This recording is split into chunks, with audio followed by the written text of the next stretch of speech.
நிற்பதும் நடப்பதும் நின் செயலாலே, நினைப்பதும் நிகழ்வதும் நின் செயலாலே, கற்பதெல்லாம் உந்தன் கனிமொழியாலே, காண்பதெல்லாம் உந்தன் கண்விழியாலே.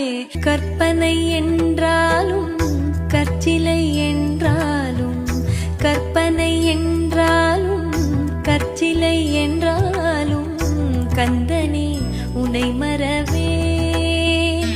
நீ கற்பனை என்றாலும் கற்சிலை